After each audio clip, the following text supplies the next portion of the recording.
Charlie 6. We are observing you crossing the 260 of Lima at 31 miles west. Level is 10,700, velocity. In October 1996, a state-of-the-art passenger jet careens out of control for 30 horrific minutes, then crashes into the Pacific Ocean. I've got it! I've got it! Climb Aeroperú 603. We're gonna turn over!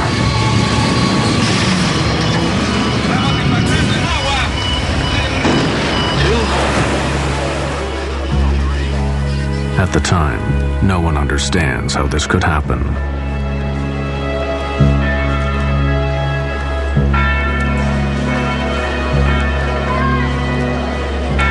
The answer to the mystery may be found in the aircraft's black box flight recorder. The story investigators uncover is how a simple human error set off a chain of events that ended in tragedy.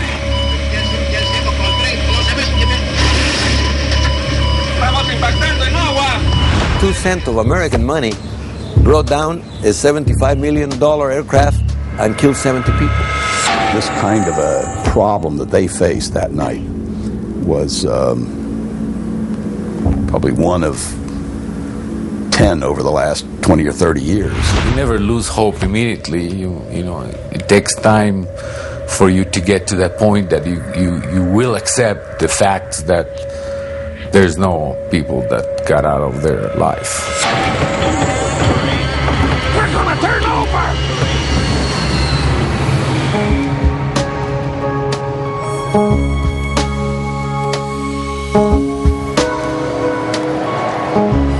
Lima, Peru. Jorge Chavez International Airport. Aeroperú Flight 603 prepares for takeoff for Santiago, Chile. The plane is a 4-year-old Boeing 757, a state-of-the-art passenger carrier known for its reliability and safety.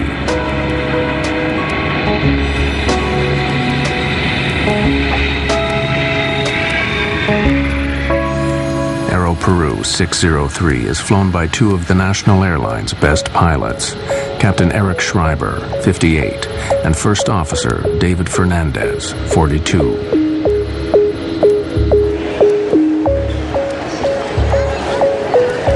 61 passengers and 9 crew members are aboard. Most are Chileans on their way home. Others are Peruvian, British, Italian, Spanish, 1 New Zealander, and other Latin Americans. Among them are the brother-in-law and a close friend of Mexican businessman Moniz Albert. Our companies do business in South America. We export. And every so often we will go to see our clients. And on this trip, Kenny and Abraham went to see some clients in Peru and Chile. I had a very good relationship with both of them. With my brother-in-law, of course, we were like brothers. I love the guy. He married my only sister. So we had a great relationship.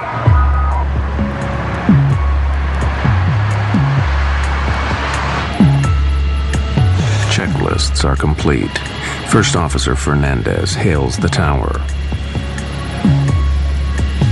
Lima Tower, Aeroperú 603, runway 15, ready for takeoff. Aeroperú 603, use noise abatement. Wind calm, ready for takeoff on runway 15. 1515, transponder. Flaps 15, takeoff briefing complete. The captain makes a joke about their precision. See how accurate we are? Not even Swiss. Rolling.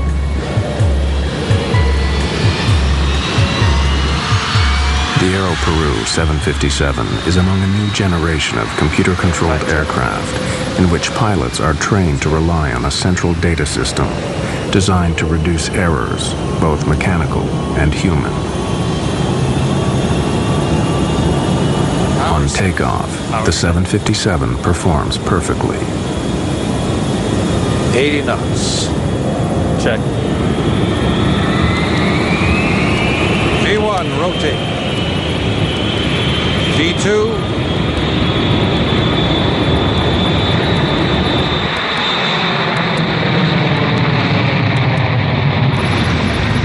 Gear up. right. Within moments, the pilots get a very unusual reading. +10. The altimeters are stuck. The altimeter indicates the height of the aircraft off the ground. It reads 0, though they were obviously flying. The altimeters have stuck. Yeah, All of them. this is really new. Keep V2 +10. The 757 is equipped with 3 altimeters, 1 for pilot, 1 for co-pilot, 1 backup. All 3 are dead. Then they lose another crucial instrument, the airspeed indicator. The speed. Eh? The speed. What's going on? We're not climbing. No, I am climbing, but the speed. Hold it. Maintain speed. Aeroperú 603 leaves the lights of Lima out toward the Pacific Ocean. With no airspeed or altitude instruments, the pilots are now flying blind. The air traffic controller in Lima maintains contact with the plane, noting its altitude and course. He does not hear when the pilots get a new, minor warning that they must adjust the rudder which steers the aircraft left and right. 603. We are descending. Rudder ratio. That's strange. Turn to the right. Alan McLeod is a veteran Air Canada pilot. They got a rudder ratio warning, which consists of an amber light that would come flashing on there with a little beeping horn and a message on this engine crew alerting system saying rudder ratio. That's just a system that reduces the amount of rudder the airplane has that can be used as the airplane accelerates and goes faster and faster. Because it was sensing wrong or improper information, it sensed a fault, so it gave a warning to the crew. The erratic warnings are being generated by the plane's central computer, but the pilots cannot understand why. Then, the dead altimeters spring to life. Climb, climb, climb, climb. I am. Climb. You're going down, David. I am up, but the speed. Yeah, but it's stuck. Mach trim rudder ratio. Climb, climb, climb, climb, climb. Set heading 100. Well, now you're... It's okay on this heading. Set the climb thrust.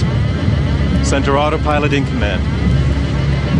Suddenly, altitude readings return to normal, but each passing moment takes them further into the dark night.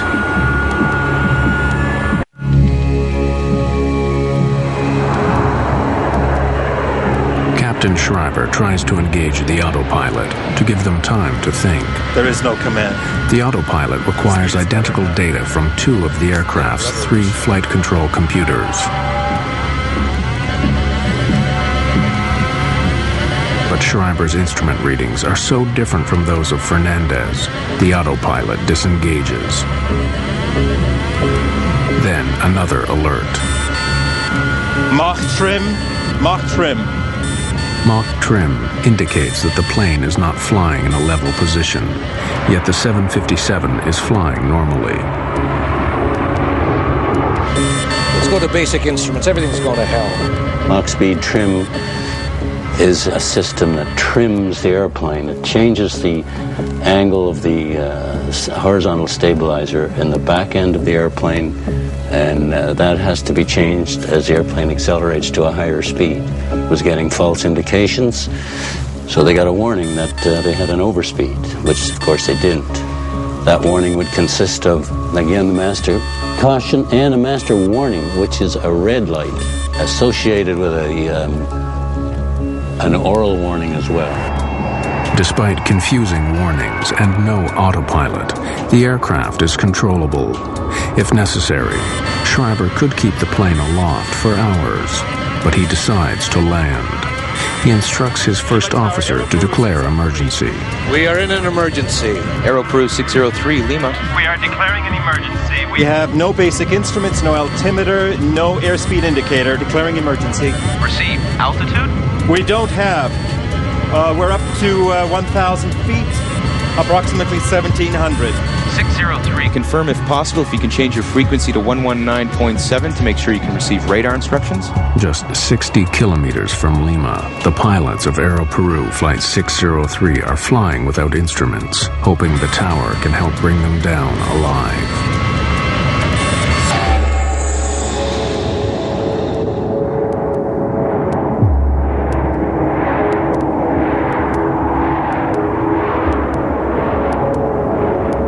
Lima, 603. Aeroperú 603, Lima. We request vectors for ILS. Runway They 15. seek the runway with the help of a guidance transmitter called the Instrument Landing System, or ILS. The ILS provides information on their course, while altitude information comes from the aircraft's transponder. Affirmative. Maintain present altitude. What level do we have? We have 4,000 feet. Can you confirm for us? Correct. Maintain 4,000. Schreiber and Fernandez have never experienced nor been trained for this emergency. Auto throttle disconnect. Really, we don't have any control. Don't have any control, not even the basics. Let's see. Check everything. The airplane was controllable, but you first have to diagnose what's wrong. And it's very easy from 20/20 hindsight, sitting here in a chair on a nice sunny day, to say, this is what he should have done.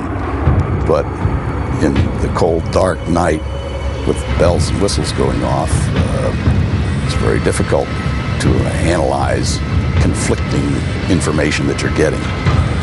This kind of a problem that they faced that night was probably one of 10 over the last 20 or 30 years that has been similar to this.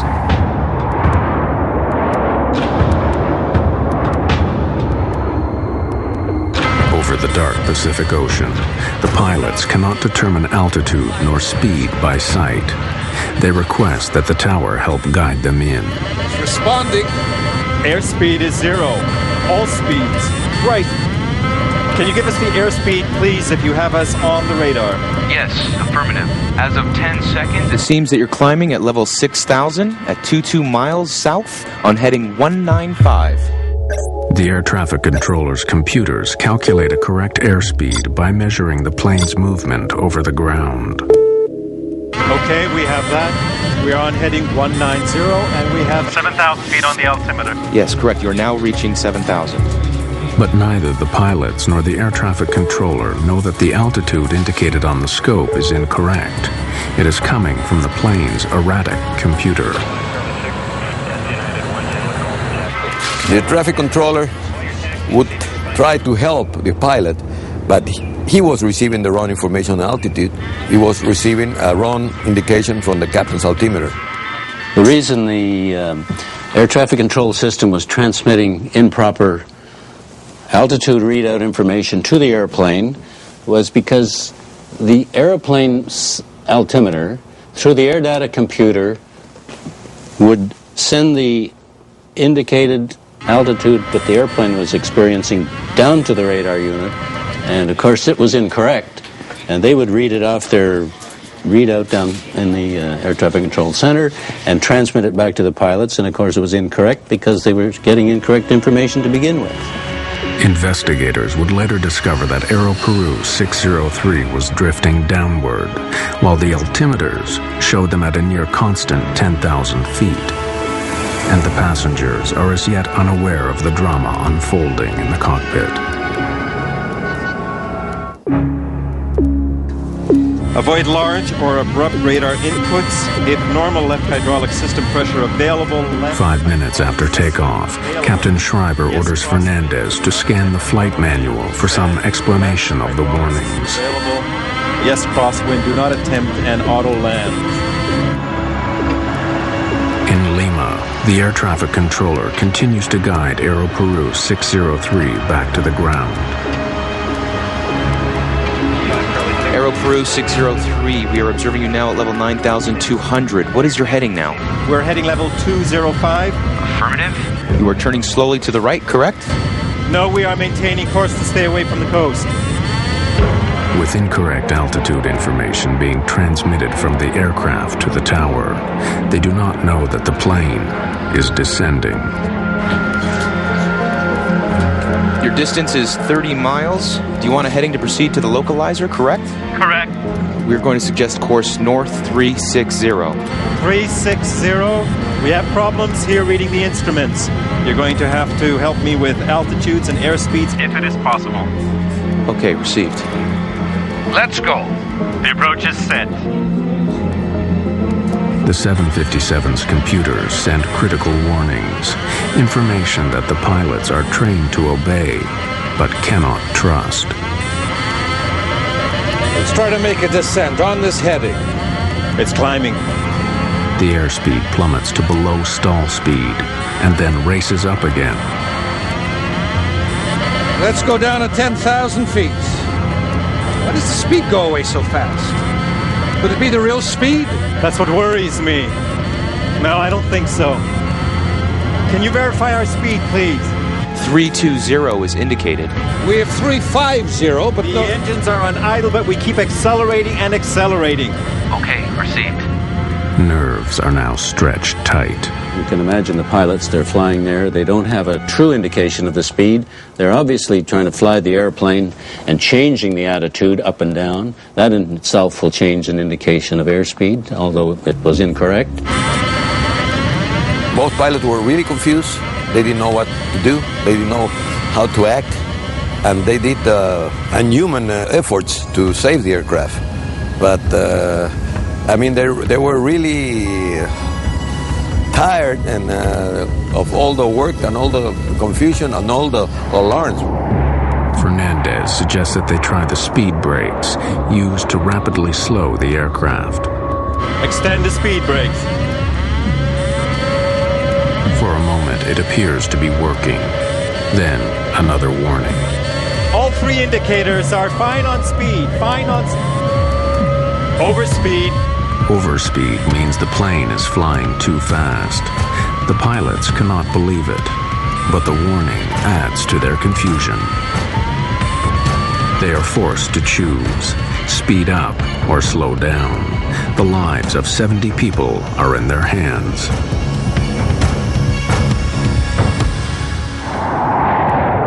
"15 minutes have passed since takeoff.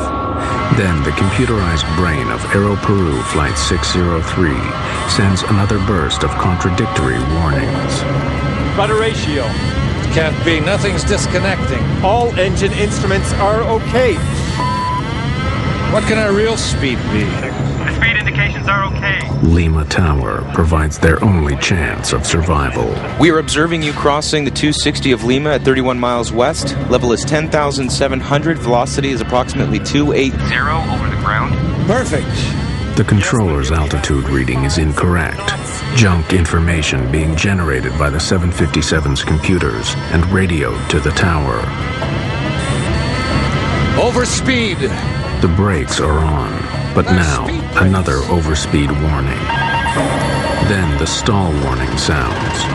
Let's descend. Can't be overspeed. We're still flying. They get a stall warning that the airplane is falling out of the sky. At the same time, they got overspeed warning.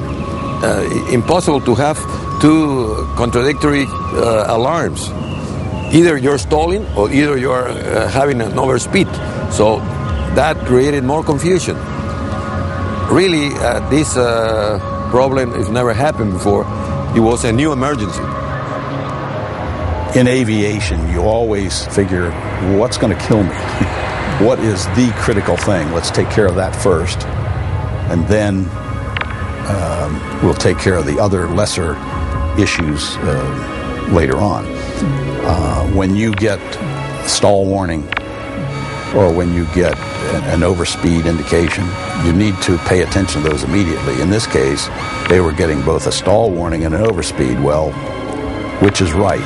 First Officer David Fernandez finally realizes that the odds are against a safe landing. We request, is there any plane that can take off and rescue us? Acknowledged. Rescue has been alerted. Any plane in the area to guide us? An Aeroperú that may be in the area. Anybody. Oh, don't say anything like that. Yes, because right now we are in a stall. The stick shaker vibrates violently, indicating that the 757 is going too slow and could fall from the sky. Aeroperú 603. We have a 707 that is leaving for Puduel. We will advise him. We are not in a stall. It's a false alarm. Schreiber's airspeed indicator reads 350 knots, well above stall speed. No, we have stick shaker. It has to be. But even with speed brakes and everything, we're maintaining 9,500 feet. Why aren't we getting the same reading? When the airplane is slowed up to a point in the air that it can no longer sustain itself in flight, it stalls. The wing stalls or stops flying. There's a warning system built into the airplane that tells the pilots when that's happening, and it's known as a stick shaker, along with a voice warning, which we just heard. When the stick shaker goes off because the airplane is slowed down too much, you get a warning like this, where the control column is shaking and vibrating, along with the voice warning saying that the airplane is stalling, and of course the pilots would go into the aircraft stall recovery procedure at that point. In the battle between man and machine, the deranged 757 is winning. The pilots have no sense of where they are or how high. They have gradually been descending, now to just 300 meters over the sea. Lima Tower, misguided by Aeroperú 603's incorrect transponder, reassures the pilots that they are at 10,000 feet. Aeroperú 603, you are now flying on course 120. We observe you to be at level 10,000. Your speed is approximately 220 and a distance from Lima of 33 miles to the northwest. The 707 will be ready in 15 minutes to fly west to help you. The pilots have failed in their attempt at a landing. The best hope now is that another aircraft can get airborne and guide the 757 back to the airport. To have another aircraft come alongside and formate, or you formate on it, would have been one way of recovering from this abnormal situation. However, we must remember that the flight was at night and darkness. The pilots may or may not have had any formation flying training, but that would have been one way to resolve the problem quite well, actually. Terrain. Too low. Terrain. What's happening? Too low terrain. Now the pilots receive the most terrifying warning of all. It is called the ground proximity alarm, meaning a collision with the Earth is imminent. Still, the tower tells them they are at 10,000 feet. We have the terrain alarm and we're supposed to be at 10,000 feet? According to the monitor, you have 105. Too low. Terrain. There is no checklist for if you have these 7 or 8 warnings going off, which they did, and they couldn't shut them off. It's a very rattling experience. I could play that tape for you, and you hear those things: whoop whoop, pull up, terrain, and all of these things going off, and the stick shaker. Brrr. It's a very unnerving environment. All the computers are going crazy here. Schreiber turns the aircraft toward the sea, away from a possible collision with a mountain or skyscraper. Too low. Terrain. Too low. Terrain. Despite the erroneous warnings, the terrain alarm is correct. There's a system on board the aircraft called the ground proximity warning system, and it senses a rate of descent in the airplane. The irony of the situation was they were getting warnings from that saying, too low, terrain, too low. That probably, in all probability, was a true warning. But because they'd been subjected to so many warnings and ongoing false warnings, horns, bells, and whistles, that they didn't really, I don't think, react to that too seriously.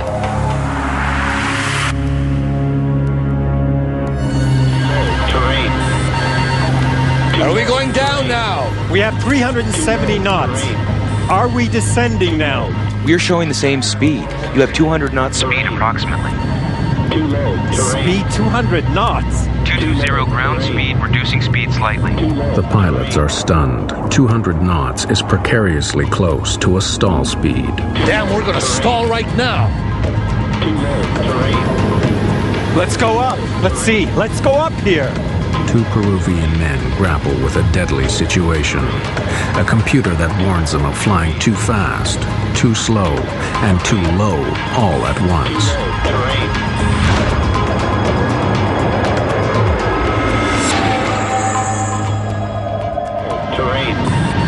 Schreiber Albert decides to risk a second attempt at landing, seeking the signal, known as the ILS, to guide the aircraft to the runway. I want to try to intercept the ILS. I'm trying to descend. Lima, Aeroperú 603. We will try to intercept the ILS. Let us know if we are in. Received, Aeroperú 603. You show now level 9700. Instruments seem to be working. For a moment, there is a glimmer of hope. This one's right. This one's okay, too. The air traffic controller attempts to raise the pilot's spirits with good news. Stand by to verify speed. The 707 is about to take off. It is on taxi. Confirm our speed. It is very important we do not have any speed indications on board. How can we be flying at this speed if we're descending with engines on idle? Give me the altitude, please. Yes, you are maintaining 9,700 according to the scope, sir. 9,700? Yes, correct. What is your indicated altitude? Do you have any visual reference? 9,700! But it is indicating too low terrain. Are you sure you have us on the radar at 50 miles? Hey, look! With 370, we have 370 what? Do we lower gear? Aeroperú 603, Lima. What do we do with the gear? Suddenly, they realize the awful truth. We're hitting water! Pull it up! Climb Aeroperú 603. If you need to, pull up. For 20 seconds, the pilots struggle for altitude.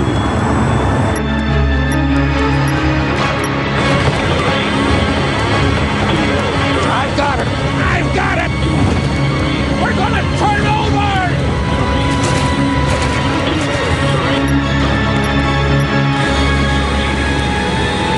Aeroperú 603, Lima.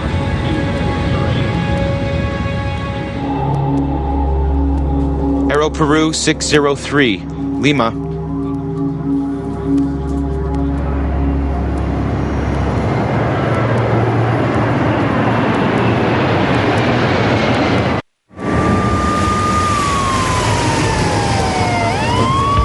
The next morning, Mexican businessman Monas Albert learns that an Aeroperú flight has crashed.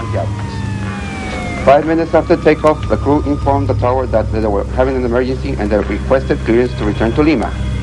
During the process, contact with the aircraft was lost at 0110, with the latest position of the aircraft being 50 miles north of the city of Lima.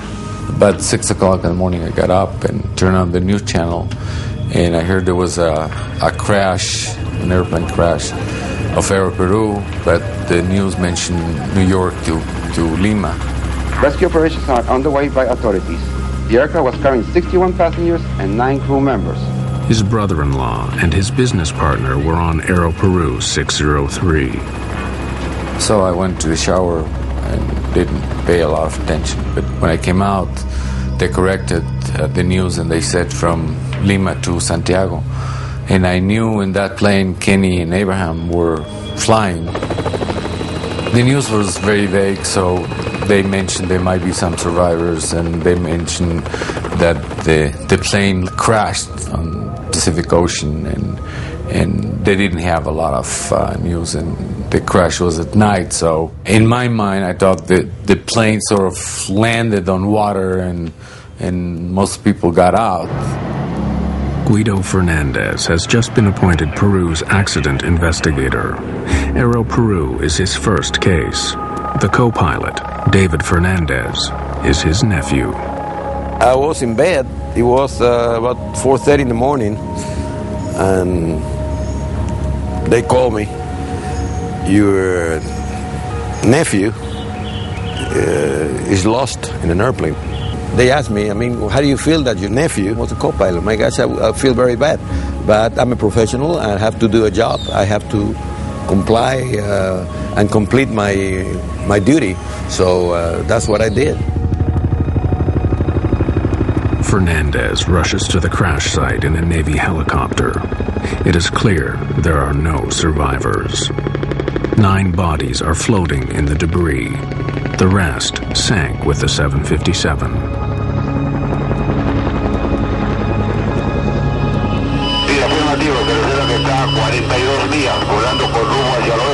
Fernandez puts thoughts of his nephew out of his mind.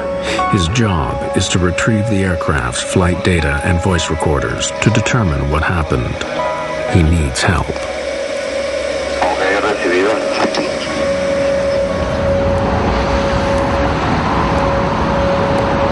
Fernandez contacts the National Transportation Safety Board in Washington, D.C., one of the world's leading agencies for air accident investigation. They had found the aircraft. It was pretty well documented by radar. The Navy, the Peruvian Navy, had gotten a fix on the flotsam and the wreckage in the ocean. And the only thing left to do was find it on the bottom of the ocean, which they did not have the facilities for. Rodriguez flies to Lima to join Guido Fernandez in his effort to find answers. When I found out that his nephew was the first officer, I suggested that perhaps they should consider removing Captain Fernandez from the investigation because of emotional involvement and what have you. The American investigator's concerns soon vanish. He was very objective, I would say an excellent investigator, considering that it was, and not a distant nephew, I mean it was his very close relative.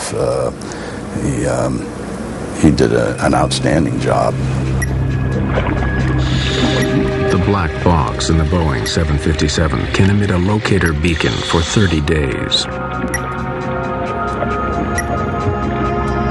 The U.S. Navy provides underwater remote-operated vehicles to survey the debris field, seeking the black boxes. It is clear to the veteran investigator Rodriguez that the plane went down in one piece. I've done in-flight breakups that were spread over 15, 16 miles and maybe a mile and a half wide, which tells you instantly that just what you know of the looking at the wreckage, that this thing didn't hit in one piece. It clearly was disintegrating as it was crashing. But in this case, it was a fairly tight debris field, and so obviously it hit at high speed and was fairly closely knit wreckage pattern. The data recorders are retrieved from the 757. Brought to the surface, the boxes are placed in coolers full of fresh water to keep them from oxidizing. They are swept back to Washington for analysis at the NTSB.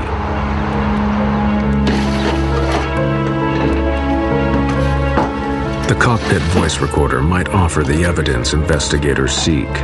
Every word spoken by pilots Schreiber and Fernandez, and every unnerving alarm, is recorded on audio tape.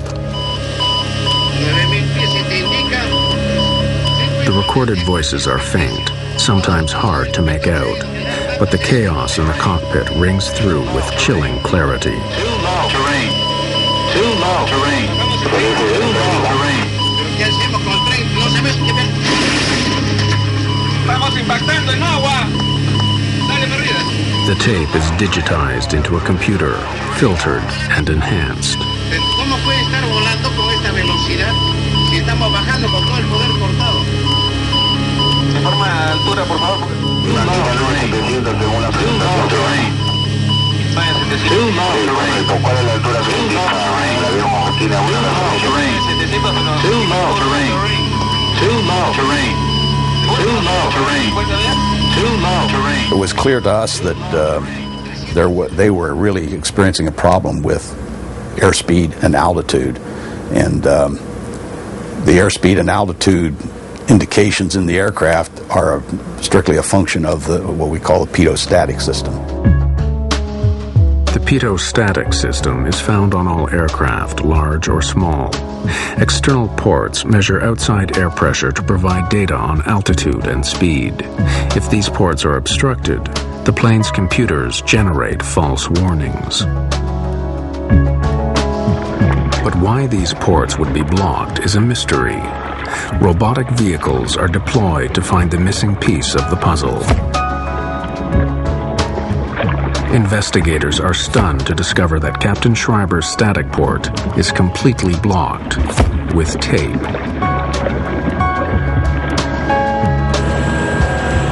Just before Aeroperú 603 lifted off from Lima, maintenance workers cleaned the aircraft. A worker covered the static ports with tape to protect them. This is standard procedure, but he forgot to remove the tape. It was a small oversight with catastrophic results. The taping was never removed, and when the airplane departed and started to fly, nothing but trapped static sea level air pressure was sensed by those instruments, and in matter of fact the airplane was climbing up in thinner air, and the information presented on the instruments and to the air data computer was false, which generated just totally non-normal readings. The inspector who was supposed to quality check his work did not do it, and the supervisor out on the line that night was not there. He was sick, and there was a regular mechanic who was filling that role. He did not see it, and the captain or the pilot, in this case the captain, did the pre-flight. They do a walk around looking for just that kind of thing. The captain did the pre-flight that night, and he did not detect it either. A little piece of paper with glue caused an accident. But the paper and the glue are not to blame. Humans are to blame, because humans use that tape in the wrong place for the wrong purpose. An accident shockingly similar to Aeroperú Flight 603 happened with another 757 just 8 months earlier. In February 1996, 189 people die when a German charter called Bergen Air crashes after takeoff near Puerto Plata, Dominican Republic. The NTSB assists in the investigation. A survey of the wreckage reveals that one pitot tube, the other critical part of the pitot static system, is blocked. As with Aeroperú 603, night is the pilot's worst enemy. The Bergen Air pilot flips the plane upside down before crashing into the sea.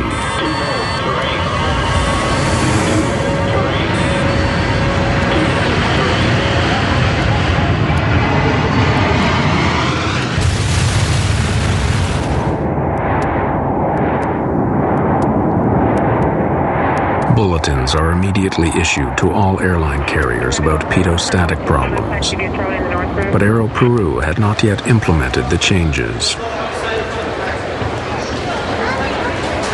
The bulletins and the, let's call it the fruits of the Dominican Republic investigation of Bergen Air had not yet reached Aeroperú at the time this accident occurred. The Peruvian government very correctly made a point of that in their report on the accident, saying that they should have given more impetus to those recommendations to get them out to the industry quicker. 9,700, but it is indicating too low terrain. Even if Schreiber and Fernandez had known about Bergen Air, it may not have helped them survive given the high pressure of their situation. What? We lower gear. It's easy to sit here in the 757 cockpit and play the Monday morning quarterback, having heard the bells and the overspeed warnings, the ground proximity warning, the stall warning. It's very easy to do that and sit here and say what I would have done being an experienced pilot. But to put yourself into the position of those two pilots that night, they were in an extremely difficult situation to fly that airplane and recover from that experience. 2 weeks after the crash, Moniz Albert joins dozens of grieving families seeking the remains of his brother-in-law and his friend. He finally identifies them in a Lima morgue. I wanted to find them. I really wanted to find them. And one part of me didn't want to find them because there was this fantasy that if I don't find them, maybe they're in an island with a drink and looking at some girls dancing. I can close the chapter. I can go and take him and have him buried, and there'll be a place for the family to go and put some flowers once in a while and say, okay, my brother-in-law is here, or my dad is here, or my husband is here. Now that the investigators have their answer to the mysterious loss of Aeroperú 603, the lawsuits begin.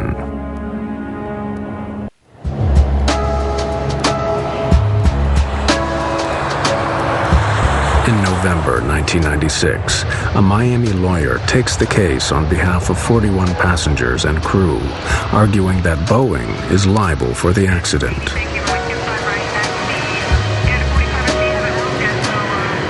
Boeing has to foresee the misuse of their product. In other words, the manufacturer of a product is legally liable for the foreseeable misuse of their product if it can be corrected. In other words, Boeing builds the airplane with potential hazard in it. That hazard is that in order to clean the airplane, you have to cover the static port. And if you don't take it off, the airplane can crash. I wanted them back, and since I couldn't get them back, at least I wanted the wives of the victims to get compensated. How much is that worth? I don't know. I didn't know. Abraham had 3 daughters, and now they don't have a father. So what is the compensation? The best compensation, if can be done, is get them back. Give them life back again. But because that is not possible, then the other possibility is to get a monetary compensation. And then you fight for the best compensation you can get. Boeing argues that Aeroperú is at fault, not at 757. An Aeroperú worker forgot to remove tape from over the static port, which is marked with clear warnings. Boeing also blames Captain Eric Schreiber. It was his job to visually inspect the aircraft before taking off. But investigator Richard Rodriguez can understand how Schreiber overlooked the tape on the static port. One of the reasons is it's very high. It's about maybe 15, 17 feet up in the air. And at night with the flashlight, and this happened to be duct tape, which you're not supposed to use. They specify the tape, and it was duct tape, which is silver. So it would not distinguish itself against the background of the fuselage of the aircraft. So basically 3 or 4 people failed to detect the tape on the aircraft prior to departure. As the search for blame continues, the worker who taped the ports is jailed for negligent homicide. Lawyers, sometimes they confuse matters, and they send a guy and ask people questions and ask questions, and the one that stuck the tape was the painter, was the lowest cultured and the one that knew less about what could happen. And the judge resolved that he was the one responsible, and he was in jail. Schreiber and Fernandez are also scrutinized. Veteran pilot Alan McLeod believes that in their situation, he would not have attempted to land. He would have continued to fly for as long as he could, with the plane angled upward slightly and the speed set just above cruise. Experience has shown that if you don't fly the airplane when you're experiencing an abnormal situation, and they certainly were, you must fly the airplane. Just concentrate on flying the airplane and get the airplane under control, first and foremost. Are we going down now? We have 370 knots. If you don't do that, the airplane's going to bite you, and you're going to end up in more serious situations. So I would fly the airplane, make sure I was able to fly it safely, if only by using the attitude direction indicator and normal power settings that I was familiar with, and then eventually work my way back and get it on the ground.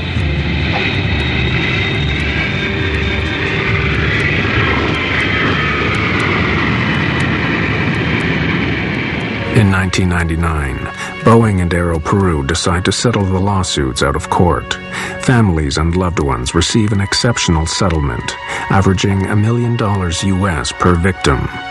The damages are high because of the terrible way the victims of Aeroperú died. We were able to show that a lot of the people were alive. In a crash like this, a lot of the people would survive the crash and then died of drowning. There was no question in our minds that the people suffered terrible terror and pain when this happened to them. They were horrified. They were awake. They knew what happened. The disaster helped sink Aeroperú. Combined with increased competition and rising debt, the national airline goes bankrupt in 1999. Boeing increases training on pitot-static problems and issues new regulations and approved static port covers. Since 1996, there has not been another pitot-static failure like the one on Aeroperú 603. The designers of these products and the manufacturers of the products know that they have to take safety into account. They have to, of course, they do that because they know it's the right thing to do. But they also know that if they don't do it, there's going to be somebody watching them that's going to investigate it, that's going to find out why it happened, and that they're going to be accountable for what they do wrong. And that if they don't take into consideration safety, they're going to have to pay for it. The case is settled, and the airline industry moves on. Such is the world of commercial aviation. But it is little consolation for those whose lives were scarred forever by an insignificant piece of tape.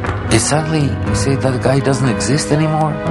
It's very hard to swallow that. It's very hard to understand.